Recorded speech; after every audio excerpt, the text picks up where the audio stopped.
Thank you for joining me. I'm glad you're here. My name is Jarrell. I develop games for a living. Today I'm going to discuss Horizon. You'll have to forgive me here, I'm not that familiar. Horizon Hunter's Gathering. And based on the title, you might be able to tell I'm not joining some sort of internet hate bandwagon. I'm not interested in that. I know that there are people who are genuinely upset with the game because this is not what they want from the Horizon series, and they are fans of Horizon. And I know that there are people who just like joining internet hate bandwagons because they have nothing better to do and it's fun. And oh shit, people are already commenting. Sony pays this guy. I don't know what a shill is. That like a shilling? It's an outdated form of currency. I don't know why people have already commented. I haven't even started today's episode yet. So, look, I'm going to discuss this topic fairly. This is something that a viewer requested a few days ago, so I'm only covering this topic because someone requested it in the comment section. I have no race in this horse. I don't play the Horizon games. I've never played it. I've seen it. I think the Horizon games look pretty neat, but I don't actually know anything about them. Today, I'm only discussing the character designs, the aesthetic, specifically, that people have asked me to discuss. So I won't be joining in on some hate bandwagon just for fun, and I'm not defending the game. I am only sharing my response here as an artist and a developer.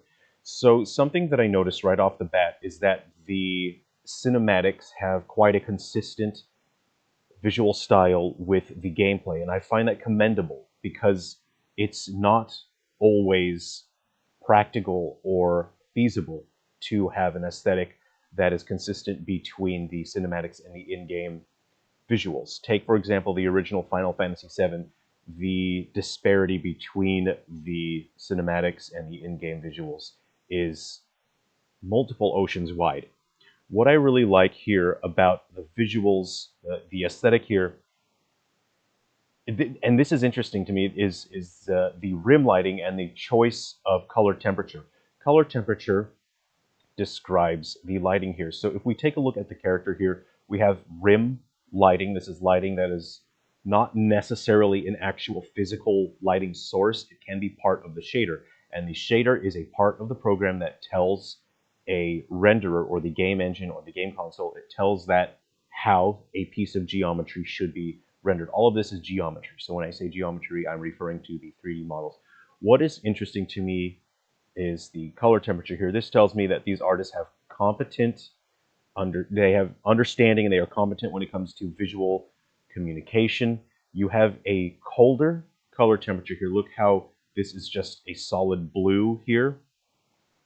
And that tends to pull the visual content back. It tends to pull it back in the scene, takes focus away from something, making something colder. And here we have a warmer color temperature, which is this, it's a very mellow golden color temperature here. And that tends to pull focus forward when we have warmer color temperature. So blue is a cold color temperature, yellow is a warm color temperature, and by doing that with lighting, we create more dimensionality in the sense of depth with the character. There's a very cohesive sense of depth here because we have the shading on the character here to go with that blue over there, and then we have just it's not necessarily flat, but it's a pretty soft lighting here. Now, something that I just didn't like with these cinematics is this obnoxious, smug look.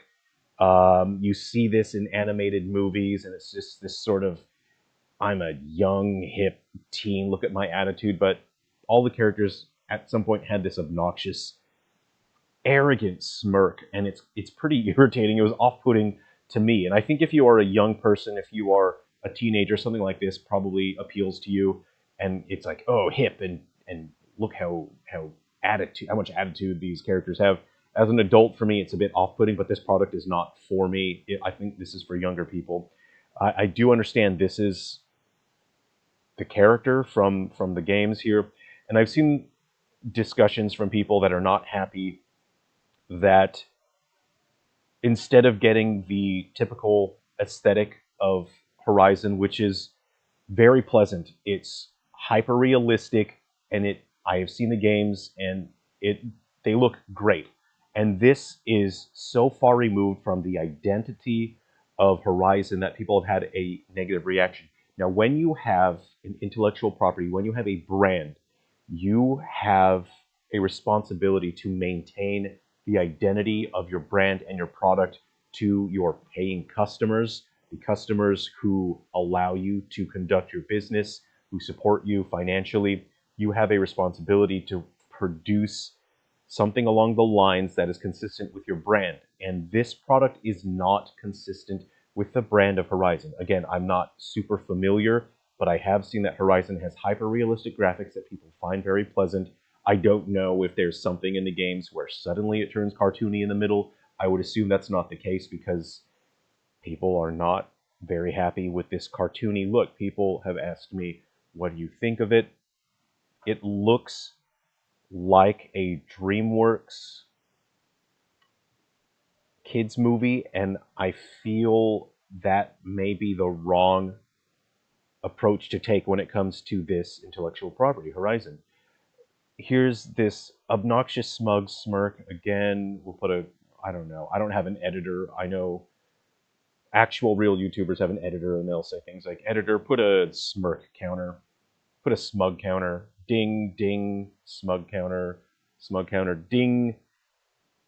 And I'm not making fun of whatever this is. I'm just saying I don't like this obnoxious smug thing.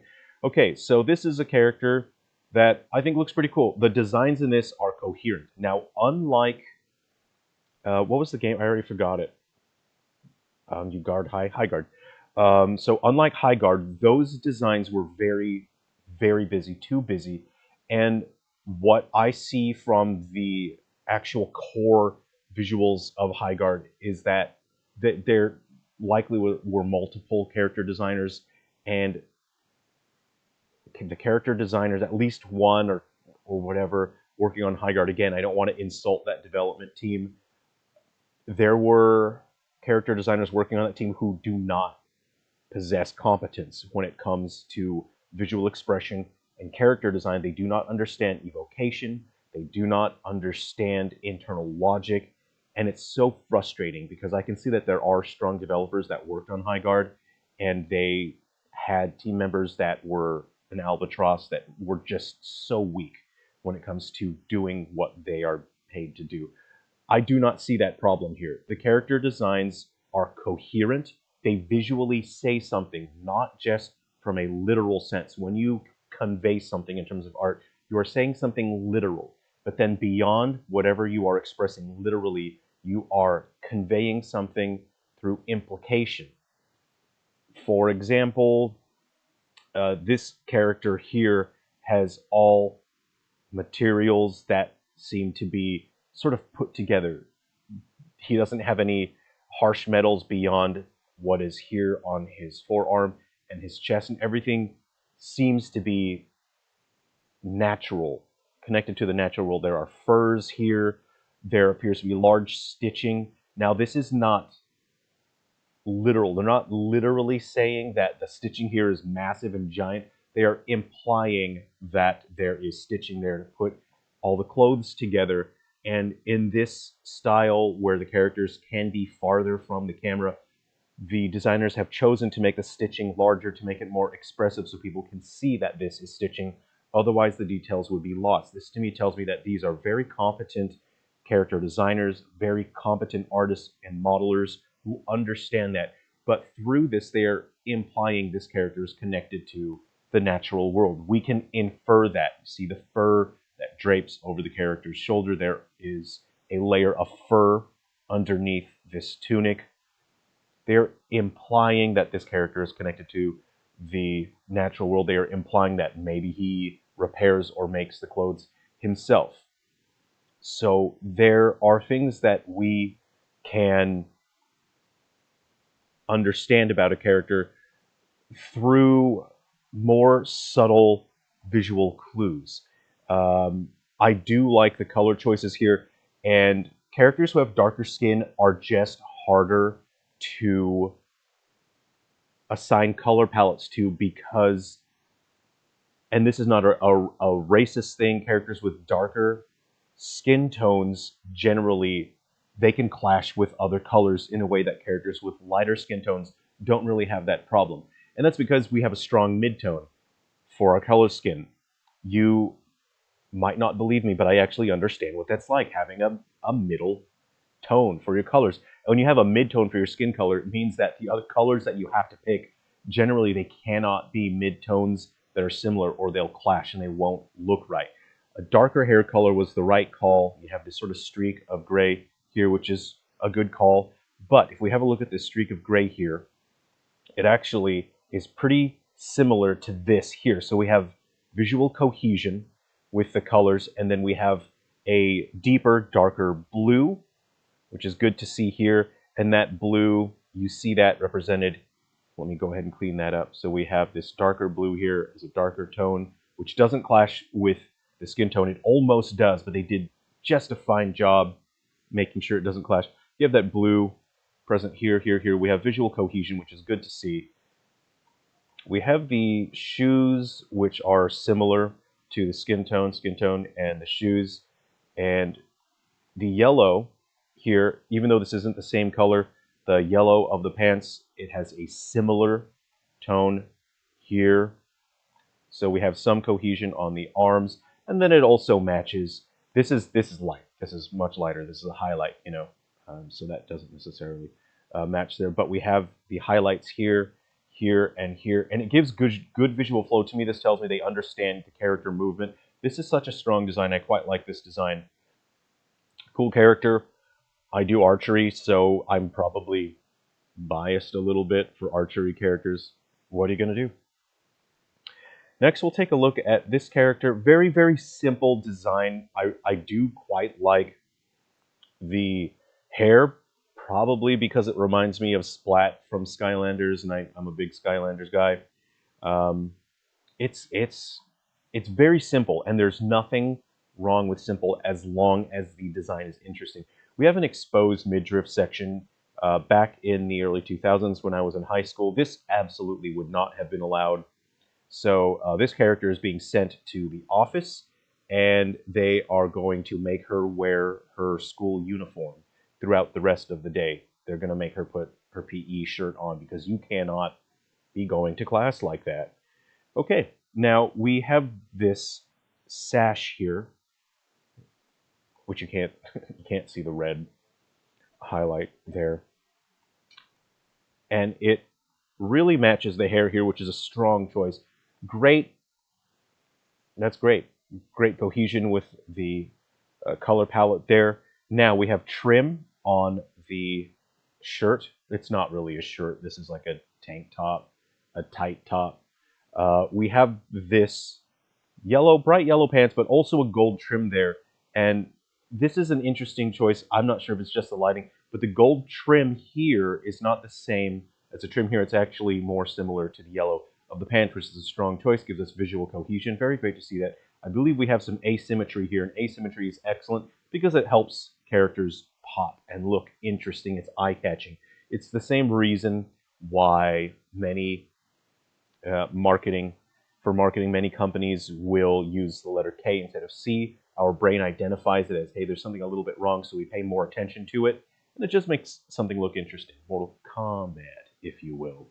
I don't know from this screenshot whether this character has the gauntlet on her other arm, but it would help the character pop if she only had this gauntlet and armor on this arm, and then there was, something else on the other side, some sort of wrapping or bandage that looks similar to that. I'm not sure. So this is a fine design, very simple. I really look at this. We have yellow here in the hair, and it's the same yellow as the pants. This is strong. This is a strong character design. You have that blue right there, blue swoop, and then we have some blue present here as well.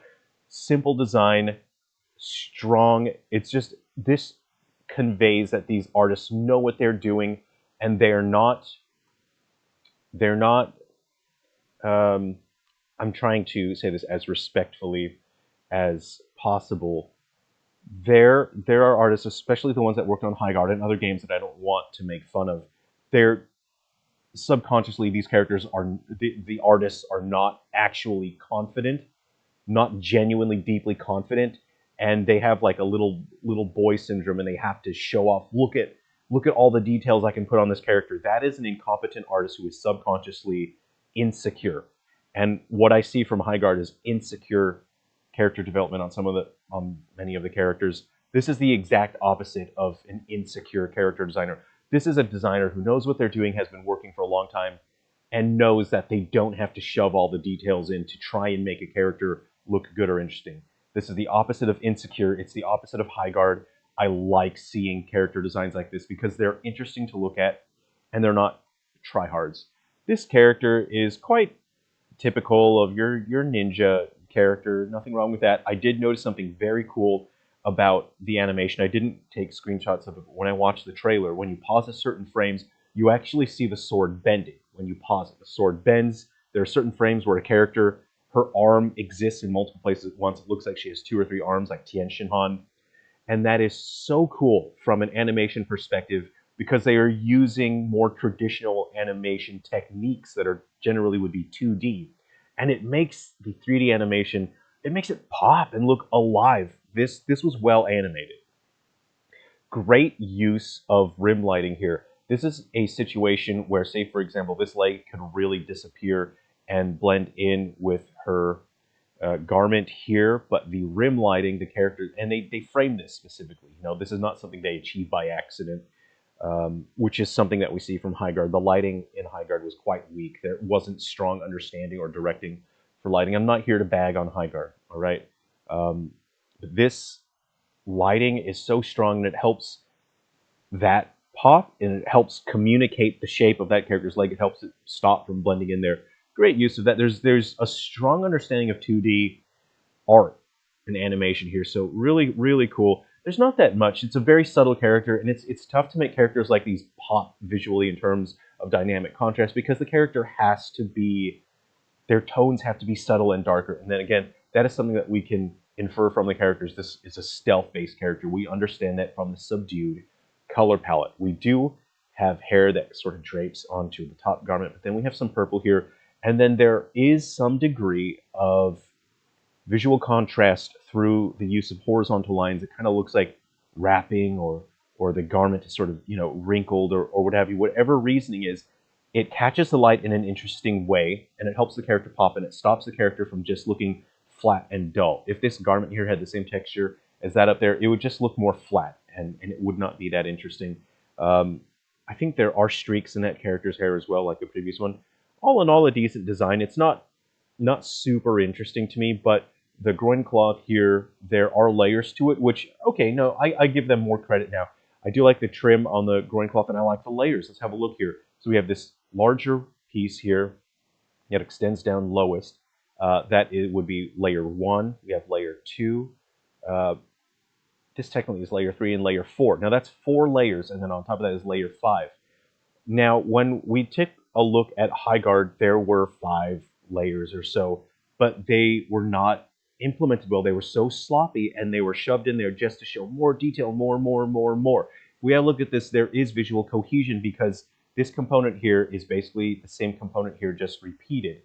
And they are very similar to this component here with a different color tone. This is actually darker here and here, and this is actually lighter here. So instead of just generic, oh, the farther back it goes, it's darker, they've taken the opposite route, and it actually helps it pop a bit more. This color tone actually looks quite similar to this here. Very good call. And this here, this is actually one of the lighter tones. This, you know, basically forms a highlight, but it's actually the same as this here. Have a look at the color tones. Those are the same. That is why this works. Even though they've implemented multiple layers, 5 layers, it really works. We took a look at Highguard, and when they had 5 layers, even 4 or 3 layers, absolute mess, because they did not follow any sort of design philosophy that is coherent or makes sense. This makes sense. This looks good because it's not overcomplicated. They could have added probably another layer and it still would look fine because there is visual cohesion and the reuse, the repetition of elements with some variation. You know what? This is a very fine design. Not my favorite one. I kind of like the Archer dude. Again, I might be biased, but so this is where I don't like what I see. I'm not pleased with this at all. This character has the most obnoxious proportions I have ever seen in anything. And this is where I marked down the grade of the work on this game. I would have given this an A, and this character knocks things down to a C. Why does this character exist? And I'm trying to not sound angry here, right? Again, I'm not bagging on this game. I am sharing my analysis of this as an artist, as a game developer, as a storyteller, and I want to cuss so bad because this pisses me off. And I can say that. This pisses me off because it took a roster that I think is strong, cool, great roster. What the hell is going on? So this is a sloppy design. This does not follow the design philosophy of the other characters. The streaks are sloppy, right? We have hair tones that do not complement any other part of the character. And let's have a look of the mass of the character. The head is a peanut. And the body is, I was going to say a steak, but it's a whole cow. It's a whole cow, and the head is the size of a peanut. And I'm not fat shaming people, right? If that's your proportions as who you are as a person, that's who you are. This is a video game. These are heroes. These are V2. These heroes are to be idealized, right? We are glorifying ideas and concepts, and we are glorifying this bovine proportioned entity with a peanut-sized head. And if every character looked like this, that's fine. This is the only character that looks like this, and logically now it just destroys the logic of the visual storytelling here. Because now why do all of the other characters have realistic proportions? Even though they are exaggerated and stylized, they have realistic, believable proportions. Every other character looks like a human. This is not a human. This does not look like any other character in this world. Why is there a peanut sitting on top of a cow's torso? And just to rub it in, they want you to know so badly that this character has a peg leg. They really want you to know that, and I'm going to be fair here. So let's go ahead and take a look at our color schemes. This aggravates me. The red that they used for the head is like a deep blood maroon, and it does not match the pants. It is a tangential color relationship in a bad way. This is a scarlet, this is a blood maroon, and they clash. It is so unpleasant. We have a skin tone, and the cloth for this is barely different from the skin tone, and so that it doesn't sit right. We have the trim on this, whatever that is, it kind of matches that. It kind of matches that. We have the fur here. We have some asymmetry, and it seems like the fur, the tone kind of matches that there. And this is not good. Stripes make a character look fatter, right? And we have stripes here, whether or not... Like, what is that? What is that saying? That is not saying anything. This is not saying anything. Oh my god, I hate this. I hate this so much. What? Oh. This makes me so angry because the other designs are so strong, they're so competent, and I hate this so much. This is a hideous abomination of a character design. We have a large sort of rune here. I don't know what that's supposed to be. We have something here and here that matches, something there, something there. We have buckles. We have buckles here and here and here. You know, that's fine. But this is not what characters look like in the world. The color choices... Oh, God, I hate this. Oh, my God, I hate this so much. Jesus Christ. I'm moving on. This is... The logic that we see in the other characters is not present here. They've shoved details in here. And again, this purple swoop doesn't exist anywhere else. It should have been... The highlights should have matched this, or they should have been yellow. I'm not even... I could edit that to make it yellow, and then we would see how much more cohesive this character would be, but I hate this so much that I'm closing it right now so I don't have to look at it anymore. This character's pretty cool. I like this one. This is a situation where stripes work because the character isn't a cow, literally a cow. Um, this is a strong design. I like this character. Uh, he has attitude. He doesn't have the same obnoxious, arrogant smirk as the other character. Again, the visual style here really works. It's not the same as Fortnite. People are saying this is the same as Fortnite. It's Fortnite. It's DreamWorks. It is different. There is a strong sense of hand-painted texture to it. There's imperfections here that we've seen that in similar styles, right? This sort of imperfection to the materials here, and it helps it feel lived in. It doesn't look like just a blank, clean 3D model. So it's hard to see the color choices here because this weapon is a light. Now I'm going to do a pop quiz here. This pop quiz, and this will be graded. What does it look like? What does this character look like he's doing? I want you to comment now. What does it look like he's doing? And time's up. If you said it looks like he's playing guitar, you are correct. You may mark your own paper, but if you have some sort of anxiety about grading your own papers, you may hand it to your neighbor and they may grade the paper for you. Give yourself 10 points for that. If you said it looks like he's playing guitar, absolutely correct. And this is what I mean by you can communicate something through deeper means rather than something that is just literal, rather than literally saying, oh, he's wearing boots, he has a ring. You can communicate something on a deeper level. Even through the animations, through the posing, we are evoking a memory of guitar players, electric guitar players specifically, because this isn't what a classical guitarist looks like. A mariachi band doesn't look like this.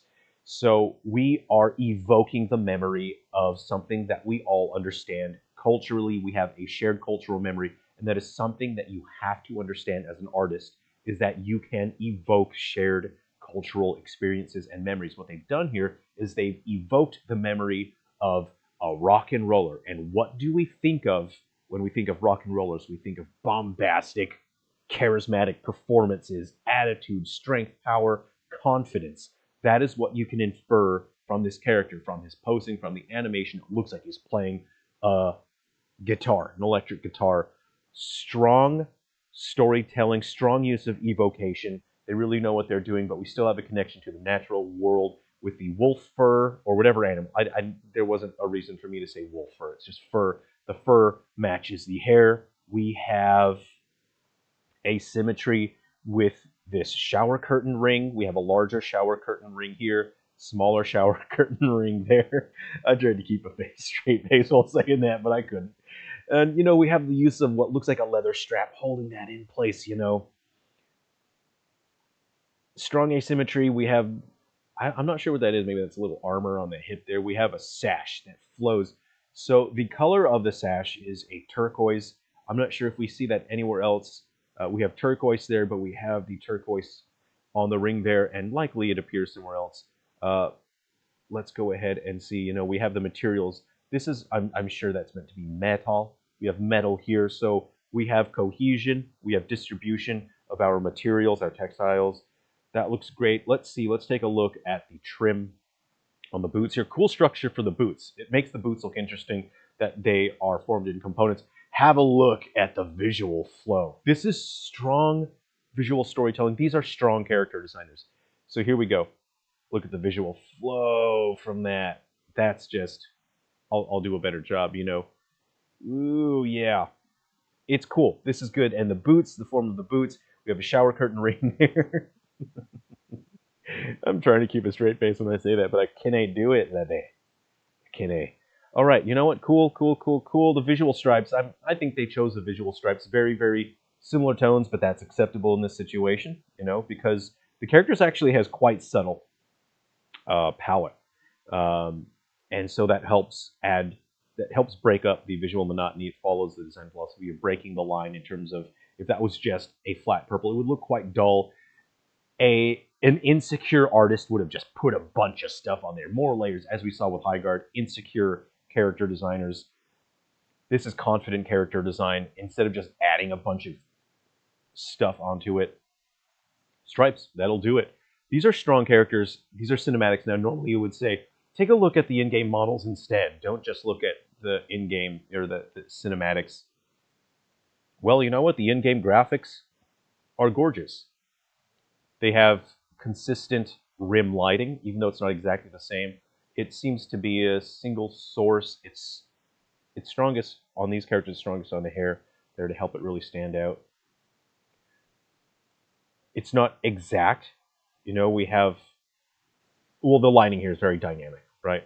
But it's so strong and similar. We have a better look. Okay, this character has a belt with a very cool layered trim here, there, and a metal sort of octagonal ring that connects these tassel situations. Oh yeah, good asymmetry. There we go. This is, oh yeah, that's a strong character design. Have a look at the hair color on the character here, and that is the same. It's the same color that we see here. Ah, I called it. I called it. So the color tone that we see here on this garment, they've reused that color tone here on the tattoo. Obviously, it can't be exact, but that's the same color tone. And we also use that here and here. This design is much, much stronger than I was able to discern from the image that I saw earlier. Asymmetry, we have cohesion, repetition of color tones. Great dynamic. She's a softer, overall, the dynamic is softer. She doesn't have harsh, dark colors contrasting at light colors. And that says something about the character. This is not a defense of the game. I'm not saying you guys have to stop making fun of it. Make fun of it if you want. I don't give a shit. I don't care. Do what you want. It's your life. I'm not your dad, not your real one. I think these are strong artists. There are missteps. There are characters that I think are atrocious and abominations, and they should not be in this because they really drag down the rest of the game. I hope you've enjoyed sharing some time with me today. Thank you for listening. If you were interested in art, I hope I was able to help you. If you're interested in character design, I hope I was able to help. This has been interesting to take a look at these characters. This is not the type of game that I play. I have not played Horizon. I'm not that interested in any of that. Anyway, what I've been working on this week, I'm not in my office. I'm in California. I'm doing ranch hand work during the day. During the evenings, I'm doing my game development. And I've just finished restoring this instrument. This is not an antique. This is from the early to mid-40s. It's called a Marxolin from the Marxheim colony. It's not a cult. It's a manufacturer. You can just call it Marxheim. Now this is interesting. You bow these strings here. It's the same thing as a bowed psaltery. These were designed by German immigrants that moved to America during the Gold Rush era and the Wild West era, building the railroads and all that. And it actually has roots from the German zithers. I'll share that there. I can play this antique. You may not have ever heard anything that sounds like this. It sounds ethereal, incredible. It's in 20 years it'll be an antique. This is around 80 years or so, but I don't think you guys are here to listen to unique, extremely rare vintage instruments. I think you're here just to listen to video games. I could let you hear it, but you're probably not interested. Take care, everyone. All right, I'll see you around.